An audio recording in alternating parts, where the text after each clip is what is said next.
This is another fishing podcast. My new friend, Dan Spengler, I did a podcast with him, okay? And maybe I'm going to post what do you call it? It is a tag, or it's not a tag, I should know this, YouTube.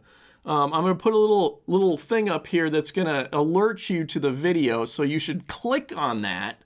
Dan Spengler, I did a podcast with him. He is the designer, the hard bait designer. I believe he's also under doing terminal tackle stuff too with Berkley. But I did a podcast with him, which turned into a friendship. He sent me some finishers, Berkley finishers, and a couple of Kredges, by the way. Thank you, Dan. And so he gave me some Berkley finishers, and they're pretty hard to find, right? So I'm like, this is gold. I took these down here. So these Berkley finishers are kind of, how would you describe them? This is what they look like, all right? This is a Berkley finisher. And let me tell you, this bait is going to take the world by storm. I am telling you this right now. I'm not making this up. This thing is incredible. I saw underwater, I saw like Berkley video, and I swear, I've not gotten any money for this or anything. I have gotten some lures, okay? So Dan was kind enough to send me some lures, but I really feel this way about this bait. This lure is going to change. It's a whole new genre, and it's going to change how people. Am I exaggerating here? I don't think so. It's going to change how. It's going to make people. It's going to catch people a lot of fish, is what I'm trying to tell you. And it's a completely different genre. Now, the reality is there has been a person online that said to me that maybe there's another company, like a Japanese company, that had something similar to this. I don't know. Maybe you can tell me in the comments, okay? But I don't know. I've not heard of it. And so to me, to my knowledge, this Berkley finisher is the only bait that exists that works like this. And how this bait works is it's super erratic, okay? It's super erratic. And I have videos that are coming up that's going to show you all this. But I can't cover it all in this podcast, all right? But this thing, I'm just trying to tell you, in the last few weeks, I've been fishing this thing down for walleye. So a lot of people are talking about bass with this, but I'm telling you, when I saw this thing underwater in this Berkley promotional video, I was like, this thing is going to kick serious butt. I'm trying to watch my language more as an older man. I'm like, it's just not cool to be swearing as much anymore as you get older, I think. So anyway, this bait is going to really kick some serious butt. I've seen it firsthand. I've caught them crazy down there for walleyes and saugers. And the first time I actually went down there, the first time I used it with a neighbor of mine, and I kind of like put a smackdown on him. I'm not going to lie. And this guy is a much better walleye fisherman than I am. And we were kind of like, I was kind of, and I don't mean to be cocky, okay? This is all the bait. It's not me. It's not my angling prowess. I am not a very good walleye angler. This bait was kicking everybody's tail around us, all right? And then I go down there with Pete Wagner a couple weeks later, or a week later or something, and I absolutely spanked Pete. And then everybody else is like seeing what I'm doing, and there's a lot of boats down there. Pool 4, you'll learn this if you've never been down there and want to go down there. A lot of boats get down there, and they all just kind of start crowding.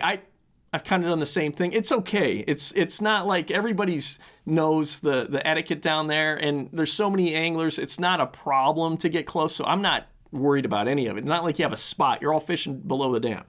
But it is kind of funny because I've done the same thing.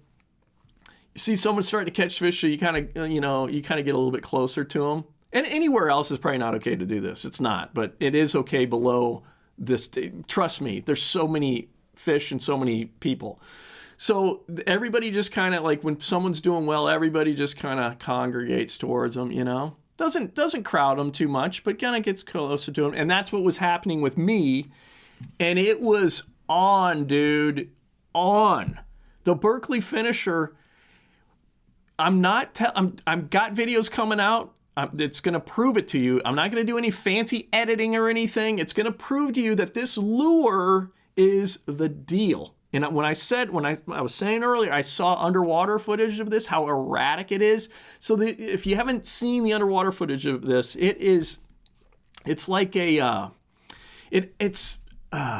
how would I describe it? It's like a jigging rap without all the weird hooks on it and the weird tail lip fin thing, and it still has this erratic action. It's super erratic action. That's why I think I know why it's so good. It's so erratic.